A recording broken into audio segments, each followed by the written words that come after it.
Hi, everybody, and welcome back to a new majority. My name is Isabel, and I am so glad to be back here with you guys. So, I have a very interesting and exciting conversation with Dr. Giancaspro, a linguistic expert specifically researching Spanish heritage language. But before that, a little bit of the news. So, previously I talked about immigration, and right now, immigrants are being deported without due process.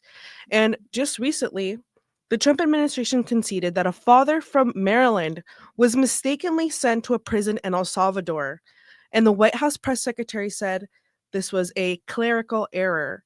And I just want to say that this prison in El Salvador is known for abusing inmates and also for starving the inmates. And again, um, how is this a mistake? How is this just a clerical error? Again, we know that people are being racially profiled and being sent to, or being picked up by ICE rather, for seemingly looking dangerous, seemingly being a part of a gang. So I think it's important to highlight this and also make you guys aware that, again, lack of accountability, it seems like this is just an ongoing theme, but I digress. Next, I want to talk about Sexual Assault Awareness Month. So, if you guys didn't know, April is Sexual Assault Awareness Month, and I will just state some statistics for you. So, over 53% of women experience sexual violence, and 1 in 4 have experienced an attempt or completed rape. 29% of men experience sexual violence, and 1 in 26 men have experienced attempted or completed rape. Approximately 1 in 6 women and 1 in 10 men experience some type of sexual coercion. In 2018, 734,630 people were raped in the United States. So, what does this mean? That somebody you know will have either experienced sexual violence or have experienced sexual violence. But this also means that you more than likely know someone who is a perpetrator of sexual violence. This month is meant to raise awareness of sexual violence, not just to men and women, but to all folk out there. People that commit these atrocious, heinous acts don't discriminate, and it's one of the worst and most disgusting acts you can commit on another human. So I just want to put that out there. It is also APIDA Month. I apologize for not recognizing this earlier. APIDA Month, Asian Pacific Islander Desi and Arab Month, runs from March 15th to April 15th. Just like Hispanic Heritage Month, it starts on half of the month and continues to the other half of the month, mostly because a lot of the Independence Days fall around that time period, which is interesting. Um, so what can you do this month? So I definitely encourage everyone to attend either community events or school events if you're a student. Engage in discussion and learn how to support people that are in the APIDA umbrella. And then also support APIDA organizations. I will list below a few organizations and also a few resources so you guys know how you can engage in your community. So before I go to the interview, I do want to share some good news. So, as you all may know, Senator Cory Booker and my senator broke the record for the longest filibuster in American history. This has not been broken since 1957 by Storm Thurmond, a Democrat from South Carolina, who was trying to prevent the passage of the civil rights. Now, again, imagine just having so much hate in your heart that you stood for more than 24 hours to prevent the passage of civil rights. And I just think it's so powerful seeing somebody like Cory Booker right now break that record and is standing up as a sign of resistance. And a filibuster is essentially a way to prevent a bill from going through, also to show some type of resistance.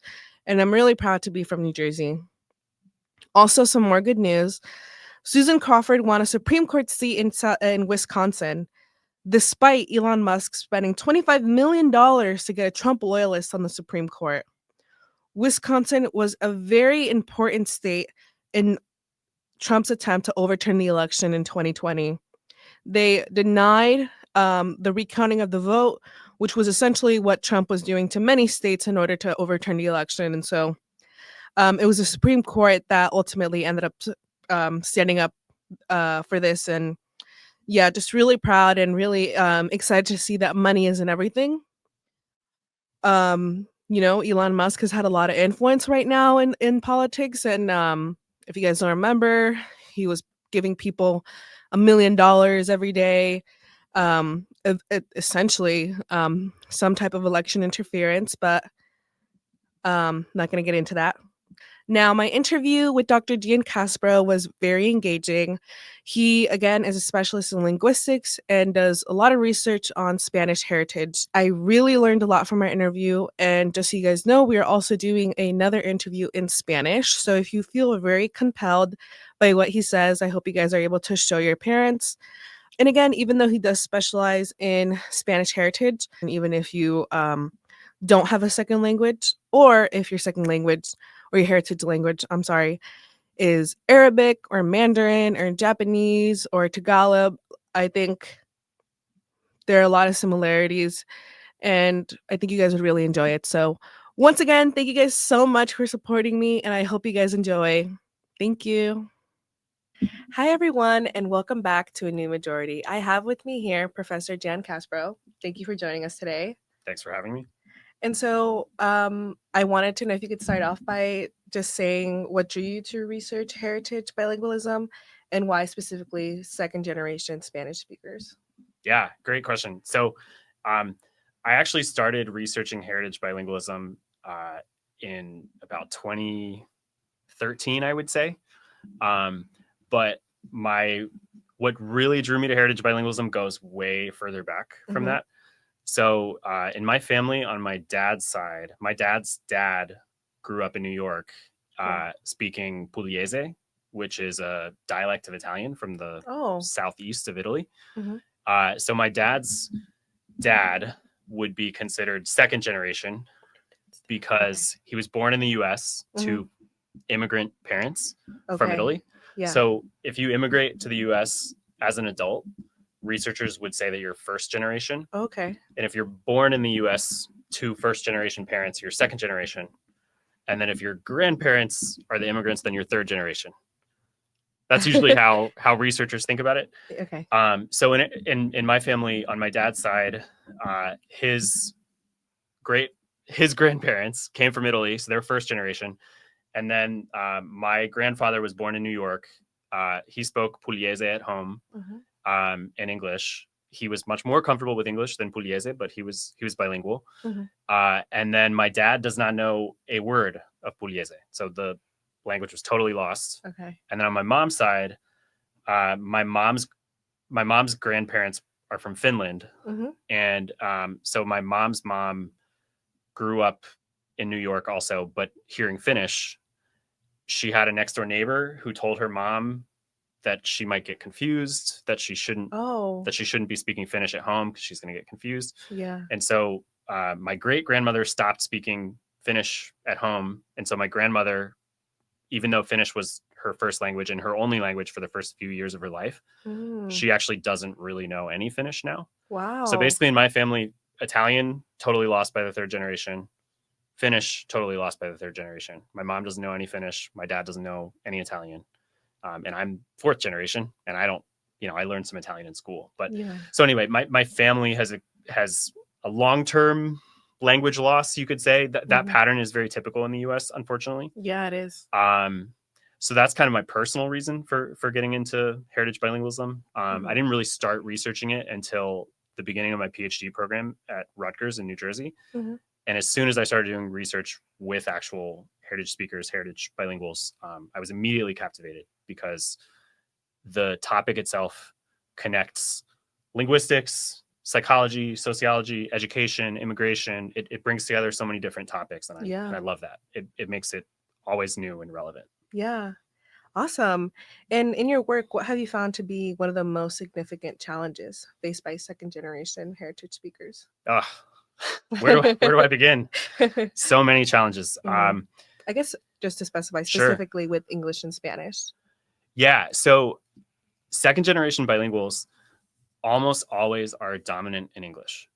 So over the years, I don't know how many different studies I've done with heritage bilinguals, but pretty much every time I do research with heritage speakers, I ask them to evaluate themselves in both Spanish and English. Mm-hmm. And I would say at least 95% of the time, if I had to guess, the heritage bilinguals say that they're more comfortable with English than Spanish, pretty much always. Mm-hmm. Occasionally, I will have a participant in research that I'm doing say that they're equally proficient in both, but Mm-hmm. I would say very rarely. So a common misperception in the US that drives me crazy as a researcher, so many people in the US who are monolingual think that heritage speakers of Spanish are not learning English. Yeah. I can't say how many times I've heard this misconception. And the reality is that even in the second generation, pretty much everybody who is a heritage bilingual is already becoming dominant in English. Yeah. With very few exceptions. Even in Miami, even in Chicago, even in LA, even in New York, even if you're using Spanish all the time. Mm-hmm. And people just don't really get that. So English is not really the concern. I as a researcher, I'm much more concerned with the survival of Spanish, because Spanish, like other non-English languages in the US, is typically lost too. Yeah. It is. People often think about language loss from the perspective of the whole country. Can you still go somewhere and hear Spanish? Yes, of course we can. Yeah. We hear Spanish in New York, we hear it in LA, we hear it in Virginia, we hear it everywhere. Of course. But at the level of the family, it's still typically lost by the third generation, just like all the other non-English languages in the US. So Wow. Spanish is in danger. Yeah, no, and I think it's really important that you mentioned that, because even within my own family, extended family, they don't teach their kids Spanish because they are scared that they're not gonna learn as much English, or they're scared that they're gonna, I guess maybe get an accent or be made fun of. But I was doing some research prior to this, and I saw that bilingual or multilingual students do better in literacy than Yes. monolingual children. Yes. And so, yeah, I think it's very important to erase that stigma, because I definitely think it's too much of a stigma right now. Right. So how would you say that heritage language proficiency affects identity in second generation Latinos? Yeah, that's a really big and important question. So a dilemma that a lot of second generation bilinguals face is that, on one hand, their parents, who in many cases have experienced discrimination linguistically, racially, otherwise, Yeah. their parents are very worried that they too are going to face discrimination. And so the parents are very concerned with assimilation in many cases, both linguistically and culturally. And when the parents are really concerned about that, that tends to mean more English, which tends to take a pattern that already exists where they're going to become more comfortable with English, and it makes the discrepancy between English and Spanish even more. Yeah. And I get where the parents are coming from. It makes sense. But what ends up happening in many cases is that the second generation speakers become much more comfortable with English. They struggle with their Spanish. In many cases, they become so-called no sabo kids, as they say. Yeah. And then the real tragedy there is that when Spanish is no longer a tool that the second generation speakers can use, they lose a lot of the connection with family. If they're traveling back to the family's country of origin, they're made fun of. They're made fun of in the US. Yeah. Their identity is called into question. You're not a real Latino. You're not a real Latina. Yeah. That type of comment is unfortunately very common. Yeah. And on top of it all, and I know this is already depressing enough, but on top of all of that, the trade-off that the parents were hoping for of, if fulano learns more English and is really solid in English, then they're not going to be discriminated, doesn't work out either. So they still face especially if they're a racialized speaker, we would say, then they're still going to face that discrimination. And then when they lose their Spanish, they lose that connection to the family as well. Yeah. So a lot can be lost at the same time. So many questions related to the identity and the challenges for second generation speakers, for sure. Yeah. And I think maybe part of that also is that I think when people immigrate to the US, they aren't so much aware of like the racial differences and the racial tensions in the US. And so I think for my parents, at least, when they came here and they saw us as, born here, they just consider us American, but didn't necessarily take into account the way that other people perceive us anyways, especially Right. right now in this polarized landscape. And, Right. people in general think of Latinos as like just one thing too. So yeah, a Right. lot there. So have you noticed any differences in heritage speakers from different socioeconomic backgrounds? Yeah. This is when I saw this question on your list, it's such an interesting question. There's not actually a ton of research about this, so my answer here would be more speculative, I would say. Okay, yeah. But based on what I've seen, socioeconomic class can have pretty interesting interactions with language proficiency. So I would say in many cases, people whose parents are lower socioeconomic class in the Mhm, US, their parents are less likely to know English mhm. in general. Yeah. And so in many of those cases, the families maintain Spanish more, Mhm. not necessarily because of any choice on the part of the parents, but because the parents don't have the choice to use a lot of English with their kids. Yeah. And so when Spanish is the only option, obviously, you got to communicate with your kids. So if Spanish is the tool that I have to do that, I'm going to use Spanish. Whereas oftentimes in higher socioeconomic strata, you might have a family that is also immigrating from the Spanish speaking world, but coming to the US, I don't know, for some type of specialized work situation. And in that context, it's much more likely that the immigrants know English and have English as a tool. And so in a strange way, I would say lower socioeconomic status in the US can sometimes be better for Spanish maintenance Yeah. in Latino families in the US Mhm. than not. It's an odd circumstance. Yeah. Yeah, definitely very interesting, and I think for me, at least, being in a university and meeting a lot of Latinos of different socioeconomic backgrounds, I see some type of correlation with, Mm, like, I guess, like, wealth and retaining your Spanish, especially if your parents only speak Spanish or I guess, if you're from, like, an inner city and your parents or your community is the only community you interact with, sometimes there's not necessarily a need for your parents to learn English, which I sure. find to be really interesting. Right. Can I add something on this point? Yeah. So I feel like a really critical factor that comes into play there is race Mhm. as well. Yeah. And there's a phrase, I can't remember which academic used this particular phrase, but I really like it. Race is a public fiction. It's Mhm. a public fiction. And so I have noticed a big difference between second generation bilinguals who are white passing versus not. Mm. And Interesting. there's a really interesting article about that by Jacqueline Toribio from Mhm. UT Austin, about Dominicans who grow up in New York. Okay. And basically, the 30-second version of that paper, I think it's a fascinating paper. She tracks in that paper a Dominican family that is white passing and another Dominican family that is not in New Mhm. York. And essentially, the white passing Dominican family does not maintain Spanish because the fact that they're perceived as white sort of allows them to enter a different set of worlds, opportunities, whatever you want to call it. Yeah. The non-white passing family ends up sort of using Spanish is a key part of their identity. They Mhm. know that they're not going to have access to this other category. They're not going to be perceived as white, Mhm. and so certain opportunities are going to be harder for them to come across, and so Spanish becomes something more important for them to hang on to than Wow. it is for that other family who feels like, okay, like we can sort of change categories in a sense. I don't know if that makes sense. Yeah, that's super interesting. I'm definitely gonna take a look at that article, because I do think that's a very important factor. And, even I would say, like in the Latin American community, I'm not gonna say a need, but I think once you get here to the US, a urgent desire to assimilate and kind of try to claim some type of whiteness. So I think it's Right. interesting. So what role would you say that family and community expectations play in shaping linguistic choices for heritage speakers? Yeah. So family and community expectations, I would say,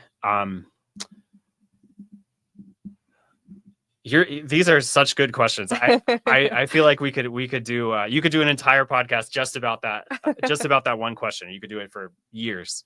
Um, but I think so. Something on the family expectations question.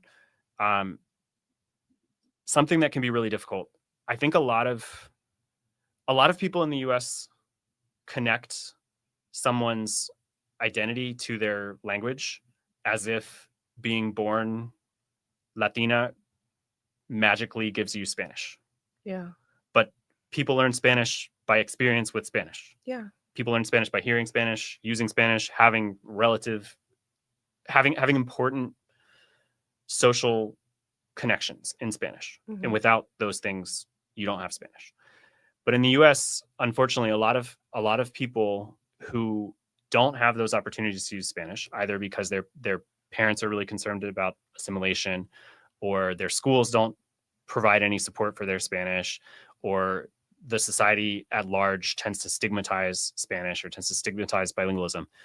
People who face those challenges and then end up not knowing as much Spanish, they're sort of blamed for it. Yeah, they are. It's perceived as a character flaw. Yeah. That they don't know Spanish. Yeah. So, and I think ultimately that perceived character flaw comes from expectation. Yeah. People expect you, oh, you're Latina, you're Mexicana, of course you should know Spanish, regardless of your life experience. Yeah. You're just born knowing Spanish, but that's not how language acquisition works. Yeah. Yeah, no, I think, right now, even on TikTok, if your algorithm takes you to Spanish talk, and I think a lot of it is a lot of resentment, and I guess a lot of people, I guess, judge, right, and kind of wonder how they can interact with their culture if they don't understand the language. And I do think that right now we need to come from a place of understanding rather than judgment, because at the end of the day, you don't want to make people shy away from learning, Right. Yeah. And so what ways do you think that schools and educational institutions either alleviate or exacerbate linguistic and cultural tensions for heritage speakers? Yeah. I think schools can really help heritage speakers when they support their Spanish, when they view their Spanish as something positive. Sometimes in bilingualism research and in education research, you'll hear people talk about a deficit perspective. So a lot of times schools will have a deficit perspective towards bilingual students, basically meaning that they perceive the students' bilingualism as a problem rather than a resource or something positive, something that they're contributing. So unfortunately, there are so many schools in the US that tend to view students' bilingualism as an obstacle on their path to success in school. Yeah. That's common. I would say the most common situation, unfortunately. Yeah. There are schools that promote bilingualism, that help students feel proud of their linguistic and cultural background. Yeah. Actually, in Richmond, there's a bilingual school, Broad Rock Elementary, in the city that has a dual immersion program. My students in the Spanish for Heritage Speakers class at UR volunteer there. So there are schools like that are really amazing in terms of supporting students' bilingualism. But in many cases, schools don't view it that way. Sometimes standardized testing is a piece of that picture. So if you're a principal of a school and you're really concerned about test scores, and you know that your students are going to be doing a certain state test in English, you might think, we better get these kids to English as fast as possible because we need them to do well on this test. And so you can kind of understand where the principal is coming from, but there's also a lot of loss involved there. If you're not supporting students' home language and culture, there are big negative consequences. Yeah, I totally agree. And so I think this ties into the next question. How would you say that educators or policymakers can better support heritage speakers? Yeah, great question. I would say I would love to see more bilingual education. So I've taught a class a couple times at UR about bilingual education, and I'm teaching it again in the fall. So if you're listening to this and you're interested in bilingual education, sign up for my class.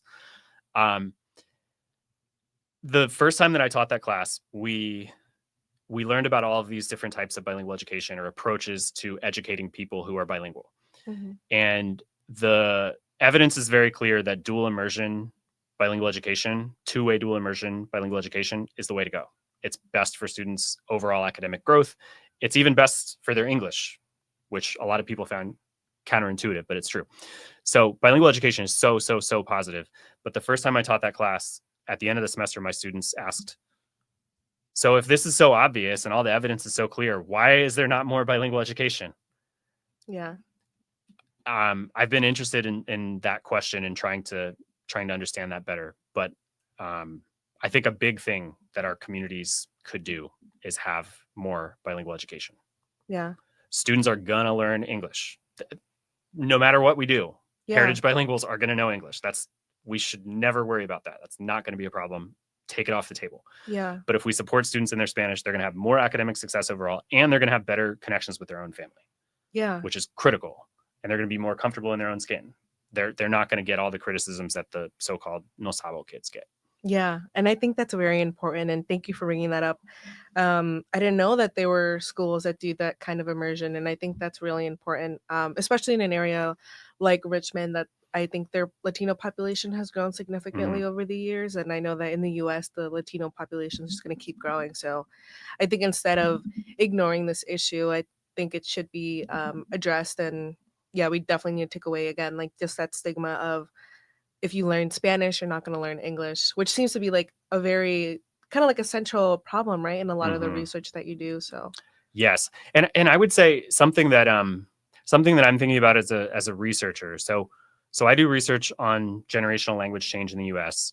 I don't have that much direct interaction with schools, but I think schools and researchers in general need to do a better job of communicating with parents, because I think a lot of the immigrant parents have misconceptions about how language acquisition works, and they're really concerned about their kids' English. And I think as researchers in schools, we need to say, no, like, don't be concerned about your kids' English. I promise you, 5 years from now, your kids are going to be more comfortable with English than Spanish, almost no matter what you do. Yeah.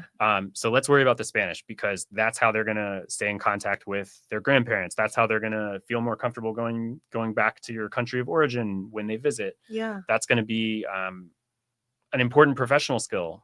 So anyway, I think the communication element is really important.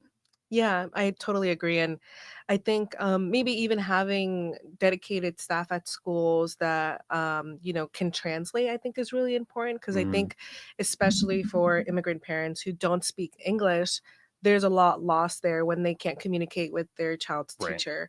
And so, yeah, just I think there needs to be more resources at schools, and hopefully they get those resources. Yeah. So looking forward, how do you envision the future of bilingualism and multilingualism among Latino communities in the US? Yeah. So I hope there are more bilingual education programs. Yeah. That would be very helpful. Overall, though, my perspective based on the research is not optimistic. Okay. Spanish continues to be spoken in the U.S. because there's continued immigration to the U.S. from Spanish-speaking countries and Puerto Rico also. But at the level of the family, first generation, the typical pattern in the vast majority of cases, first generation immigrants from Spanish-speaking countries, they're more comfortable with Spanish than English. Second generation, they're pretty much always more comfortable with English than Spanish. Yeah. And then if the second generation heritage speakers have kids, they very rarely raise their kids with Spanish. So third generation Spanish speakers in the US typically either don't know Spanish at all, or they understand Spanish and don't use it very much, have a lot of trouble speaking. And again, I mentioned this earlier, but it's important to reiterate, I think. This is true even in places like Chicago, Miami, New York, even in communities with a lot of Spanish speakers. Yeah. In fact, I'm doing some research right now with a student from who graduated from UR. He's actually been on campus this week for a Fulbright event, Marco Consuelo. And Marco and I did some research in his community in Round Lake, Illinois, which is a suburb outside of Chicago. And the community is almost entirely Mexican-American, almost entirely from central Mexico. And as part of that research, Marco did a bunch of interviews with second-generation heritage speakers. Yeah. And even in a community that is almost entirely Mexican American, still the second generation, it's very clear they're much more comfortable with English than Spanish. And so when they have kids, the reality is they're probably not going to use Spanish with them. So Spanish will probably be gone at the family level by the next generation. So it's dark, but that's how it is. Whenever I have heritage speakers in my class of any language who tell me that they want to raise their kids with Spanish or whatever their other home language is, I tell them very seriously, this is a major uphill battle. If you don't have a very serious plan and you're not very committed to it, it's probably not going to happen. Yeah. Thank you for that. I think that's very important to emphasize. And yeah, I think it's definitely like one of those things that we needed to pay attention to, because even myself, I mean, I don't know if I want to have kids, but I guess like just looking in the future, because I even notice when I'm here at school, I lose a lot of Spanish going back home and talking to my parents. You know, I kind of have to think about it for a second and be like, okay, wait, because my parents don't speak any English, only in Spanish. So, and they also have a small Ecuadorian restaurant. So I interact with a lot of Latinos, you know, ordering food and all that. But I do find it so interesting that when, you know, we're talking about like current events or I'm trying to explain to them what I'm doing in school, I can't, you know, because when the way we talk is not necessarily too academic. It's very relational and emotional. So yeah, definitely it's really important to keep that. Can I ask, when you're on campus and you're not using your Spanish as much, where do you feel the difference in your Spanish? What do you mean? So I guess at home you're using entirely Spanish, and then on campus you're using mostly English. Yeah, only English. Only English. Okay. And so if you're on campus and you talk to your parents and you feel like your Spanish is a little rusty, where does it feel rusty? Yeah. Like finding your words, or yeah, I would say finding my words. It'll be a lot of like I'm trying to think of what word I didn't know recently, but it'll be like I'm sorry, I'm trying to no worries. I'm trying to think. I would just say like a lot of words I would typically know, maybe like I'll use vacuum, like aspiradora. I think that's how you say it, but be like, oh, I'll be like el, and then I'll say it in English. El vacuum, I'll be like, or if I'm doing, because my dad he studied economics back in Ecuador, and so I really want to talk to him about what I'm learning, but I do find there to be a big gap in like what I can say in Spanish. So sometimes I'll be like, oh, el trade-off. I don't know how to say that in Spanish. And he'll be like, what? And I'm like, el trade-off, when you do this or that. And he'll be like, oh, like this is how you say it. Yeah, that's what a big difference is. Gotcha. Yeah. So are there any specific personal stories or interviews from your research that has deeply impacted your understanding of heritage bilingualism? Oof. Yeah, so many. So to me, one of my favorite parts of the research process is actually, so a little bit of context first. Usually in my research, I create experiments to test some element of Spanish that might be changing across generations. When I was in my PhD program at Rutgers in New Jersey, I created all these experiments, and then participants would come to this temporary office that I was using, and they would complete the experiments. And then at the end, I would pay them, and then I would ask them, you know, do you want to know more about what the research is about? And some people would say no and just leave. And but most people were pretty curious. That's great. And when I was there having those conversations, the conversations after people participated in my research, I think I learned more from those conversations than I learned from the results of the experiments themselves. So one of the patterns that I saw over and over and over again in that research, and it really hit me hard. I would speak to these students who had grown up in New Jersey with Spanish-speaking families, and they would complete these experiments that were a part of my research. And then they would make all these very self-deprecating comments. They would say, oh, I probably failed all those experiments that you gave me, or I probably messed all that up, or my Spanish is terrible, so I probably didn't know anything. So they would make all these really negative comments about their own Spanish skills. Yeah. And so I kept hearing that over and over again. And at some point in the research process, I started thinking, you know what I'm going to do? While these people are completing my experiments, I'm going to listen to their data, look at their data from the other experiments, so that when they tell me that at the end, I can say, okay, you might think you don't know anything about Spanish, but look at the results of this experiment, because if I brought your parents in here, they would do the exact same thing that you just did. So you know a lot about Spanish. I want to focus on what you know, which is a ton. And I found it so wild that there was this giant discrepancy between how these heritage speakers talked about what they knew versus what I, as a researcher, saw of their linguistic system. So I would see, oh, this is a really sophisticated linguistic system. These people know a lot. Yeah. And then they saw their own Spanish as failed or limited or whatever. And I saw that over and over again. You see that anytime you're doing research with second generation bilinguals, unfortunately. If there's any interview component or any conversation afterwards, it's likely that stuff comes up. But that's probably what's stuck with me the most. Yeah, and I think that's very interesting because I think for me, my friend Eleazar, he grew up in Miami. I think he lived in Venezuela though for a few years, and his mom also speaks English and Spanish, but he's super, super fluent, like can read, write, all that. And I can read, I can write somewhat, and I talk it, a lot. I think when other people ask me like, oh, like, do you speak Spanish and English? I'll be like, yeah, I speak Spanish, but it's not that good. But then my friend Eleazar will be like, no, your Spanish is really good. Like, you know how to talk to people and all that. So I definitely think that there's that really strict, I guess, like criticism of oneself, especially for I've noticed even with my friends that clearly, speak the language and have it not be Spanish, be Arabic, right? Sure. They can communicate with their parents. Because I'm from Jersey City, and Jersey City has so many different languages. Okay. Cool. All my friends spoke their heritage language, but were super critical of their ability to speak their heritage language. So I definitely think people need to give themselves more credit. Right. So sorry, I'm going to give you a second answer to that question that I'm thinking about also. And unrelatedly, that's so cool that you're from Jersey. Jersey always has a special place in my heart. It is such a bilingual, multilingual place. Yeah, I was gonna say, learned so much about bilingualism there. That's where I feel like I really, really learned about bilingualism.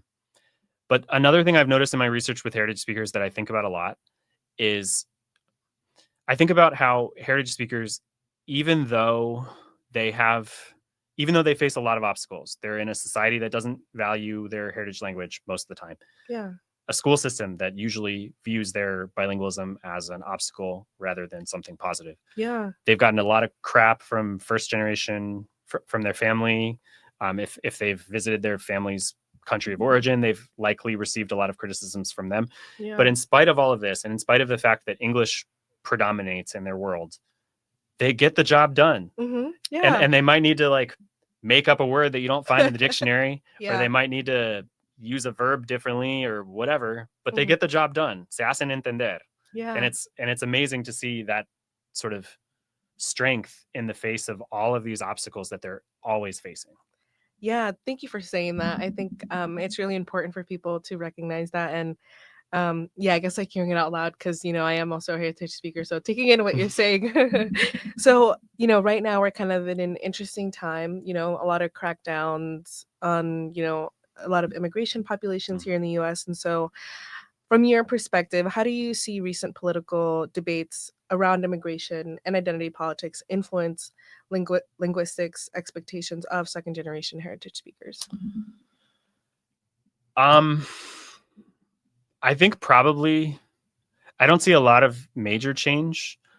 I think if anything, the current political climate is going to make it even more stigmatized for Spanish speakers in the U.S. to use their Spanish in public. Yeah. Which is unfortunate, and that will have negative consequences. Something that I have heard a lot from friends who have Spanish speaking kids in the U.S. Very little kids. We're talking 3, 4.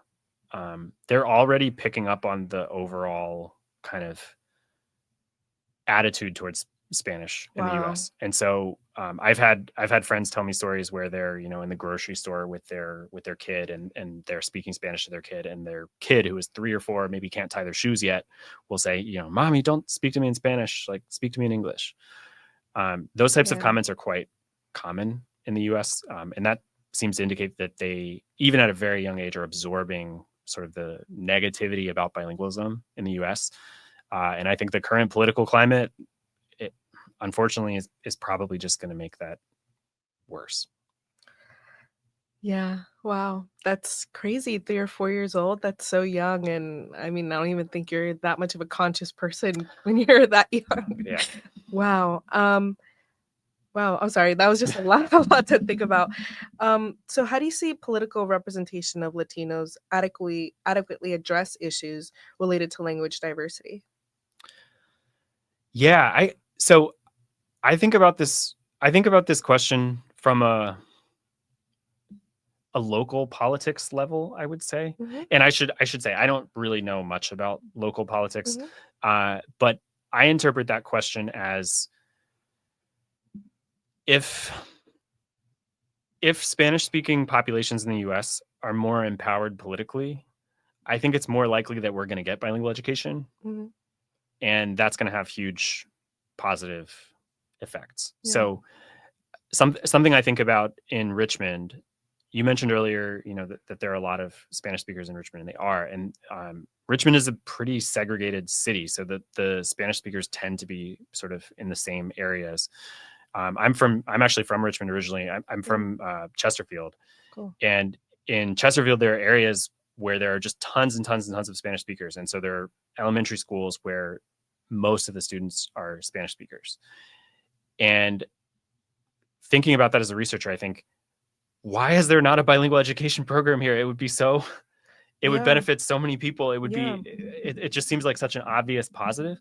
And the only answer I can really think of, again, not knowing much about local politics, is that probably the families there are not really represented politically. Yeah. And so who in southern Chesterfield County is saying, you know what, we really need to have bilingual education? Probably not a whole lot of people are saying that, Yeah. but it would benefit a lot of people. So if there's more political representation of Latino voices in local politics, I think that would have a big effect educationally, or could at least. Yeah, and I think that's super important that you say that because I remember I went to a school board meeting in Richmond and they Mm, were talking about how 50% of Latinos drop out of high school. And it was a significant dropout rate compared to other races mhm, in Richmond. And so, I really see not addressing this as a barrier to education, because I'm assuming that if mhm, a lot of students end up failing out or just feel very not supported by their professors or teachers, they're mhm. not going to want to learn. They're just going to Sure. see it as like another obstacle to already kind of trying to, assimilate, especially if they are first generation rather than second generation. Right. I think one of the most challenging cases, and this is a case where when I hear about this, I don't know what the answer is. I genuinely have no idea. Yeah. But when I hear about the case of people who immigrate to the United States as teenagers Mhm. from the Spanish speaking world, typically Central America. Yeah. So Richmond gets a fair amount of immigration from Central America, Yeah.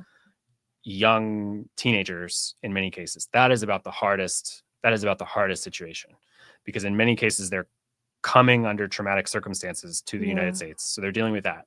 They might not even be living with immediate family when they arrive. Yeah. They're in a school where there might not be a lot of resources to really support them. Mhm. They need to do everything in English all of a sudden. Yeah.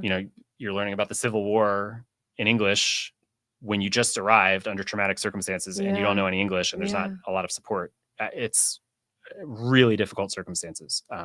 So I think the high school dropout question, or the numbers on that, I would suspect, this is speculation, but I would suspect that a lot of that comes from the people who come to the United States, at 12, 13, Yeah. 14. Yeah, and that's what I was thinking too. I don't know what the empirical data is, but um yeah, but so much there, right? Because I think people aren't taking into account, I guess when people think of immigrants, right, they don't necessarily take into account they're not just coming here, they're leaving a lot behind.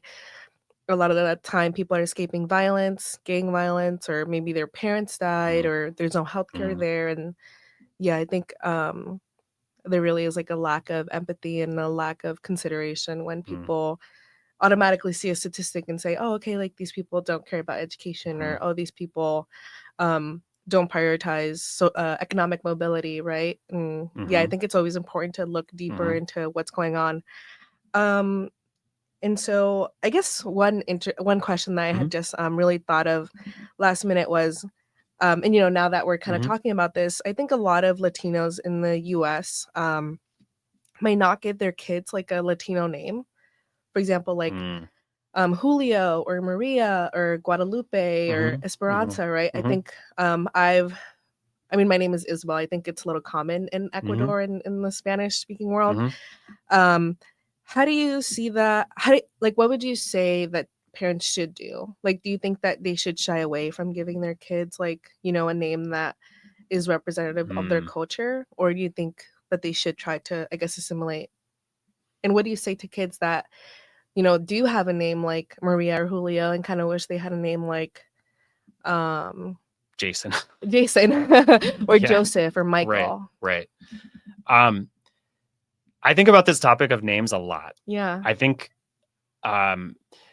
actually starting, I think maybe 2 years ago, the students in my Spanish for Heritage Speakers class, I've made them do an assignment where they have to write about the history of their name, and they have to Oh, ask their cool. parents, why did you give me this name Yeah. instead of that name? And oftentimes the students really learn a lot about their parents' rationale that they didn't know about. Mm-hmm.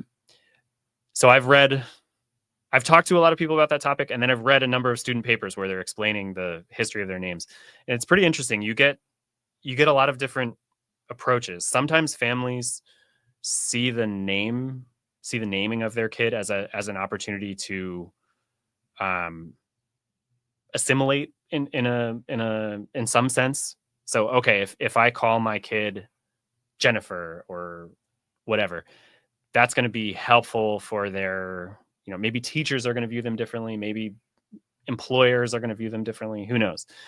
And then you have other families that really go in the opposite direction, and they're sort of thinking, okay, we know that metaphorically the US is going to kind of swallow my kids up. They're going to learn English, they're going to be American, Yeah. and what's going to be lost is our home culture. And so we're going to do the opposite, and we are going to say, I don't know, Maria Jose, or a very sort of traditional name that's going to be marked in a sense. Yeah. But that's on purpose to sort of, hey, like, we are not going to forget about the roots. Like, Yeah. this is where you're coming from, and Yeah. I want that to always be present. So Yeah. parents go both routes, I think. I don't know that there's a right way. Yeah.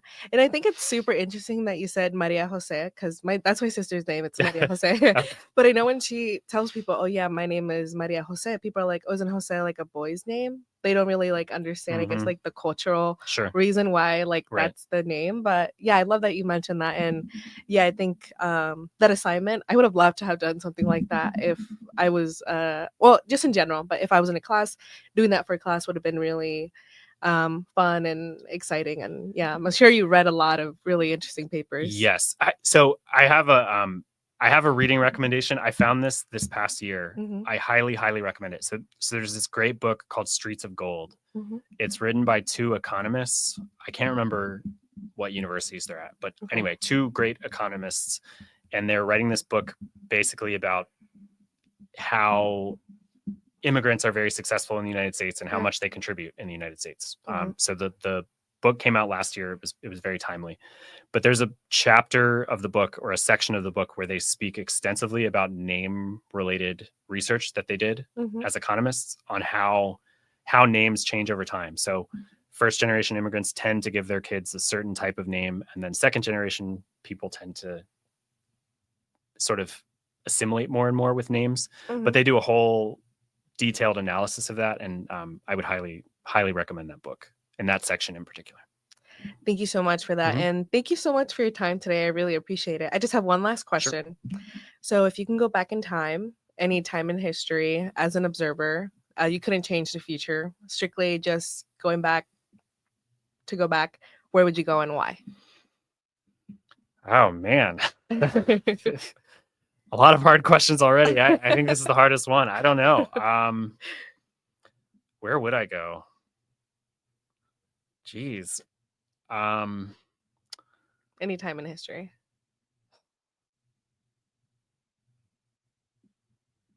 I don't know. I think maybe the I think it would have been really interesting to see the early 20th century in the US. Mm. So that's when my great grandparents immigrated. That was a time of enormous immigration to the US. Yeah. And then in 1924, there was a big, a major decrease in immigration to the US because of legislation that was based on eugenics and other things. Yeah. But I think it would have been really interesting to be in the US about 100 years ago, a little bit more than 100 years ago, at a time in New York, Mhm. at a time when there were immigrants coming from so many different places, Yeah. and figuring things out. It would be really interesting to see how that looks in terms of assimilation, linguistic and otherwise, and also cultural maintenance and linguistic maintenance. So I think that's the answer I would give. But I don't know, hard question. Well, thank you for answering, and thank you again for your time. And yeah, great conversation, a lot to think about. And I hope you all enjoyed that, and stay tuned for next week's episode. Thank you so much.